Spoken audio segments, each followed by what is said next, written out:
Je suis toujours un peu fébrile de me retrouver à une frontière, qu'elle soit naturelle ou construite, sensation de limite. C'est le cas du poste frontière du Perthus, tombé en désuétude en 1995 avec l'entrée en vigueur des accords de Schengen, permettant une libre circulation entre la France et l'Espagne. Les bâtiments abandonnés, les guérites poussiéreuses témoignent d'époques révolues. Avant la suppression progressive des frontières internes de l'Union européenne, le Perthus était une douane matérialisée par des barrières et des policiers.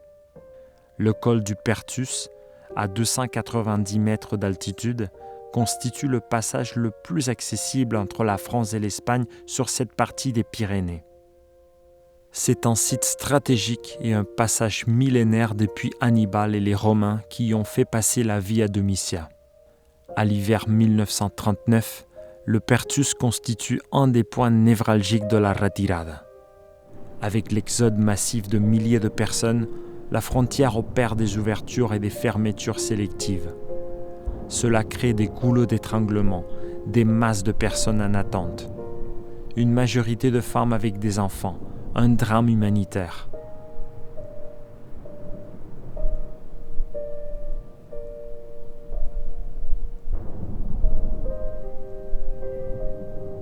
Avec le boom touristique des années 1960, le Perthus devient le point d'entrée privilégié des touristes français en Espagne, générant un trafic routier intense et des embouteillages gigantesques.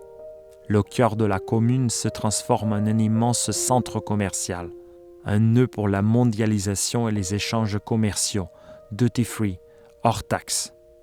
Des milliers de camions et de voitures passent chaque jour sans être contrôlés. En mars 2002, des unités spéciales de la Guardia Civil prennent position sur la frontière et réinstaurent les contrôles. Les autorités espagnoles craignaient à la fois la venue d'activistes anti-mondialisation et des infiltrations de commandos de l'ETA lors du sommet du Conseil européen à Barcelone. Le 17 septembre 2025, une opération de contrôle transfrontalier d'envergure mobilise plus de 300 agents français et espagnols, déployés sur plusieurs points stratégiques, gares internationales, péages, zones maritimes, axes routiers majeurs comme secondaires. Bilan de l'opération, 1042 personnes contrôlées, 660 véhicules vérifiés, 81 infractions relevées, 13 étrangers contrôlés en situation irrégulière, dont un passeur est remis au service de la police aux frontières. Le samedi 6 décembre 2025, une soixantaine de personnes se sont rassemblées devant le poste frontière répondant à l'appel de plusieurs associations. Leur objectif est de dénoncer les contrôles policiers rétablis depuis 10 ans et les pratiques discriminatoires visant les migrants. En 2015, suivant les attentats et la crise migratoire, l'Union européenne a autorisé le rétablissement temporaire des contrôles en cas de circonstances exceptionnelles.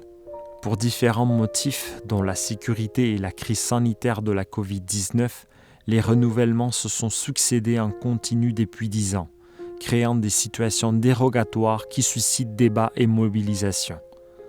Dans l'espace Schengen, où la libre circulation des personnes est censée être la règle, les contrôles successifs apparaissent comme contraires au droit européen.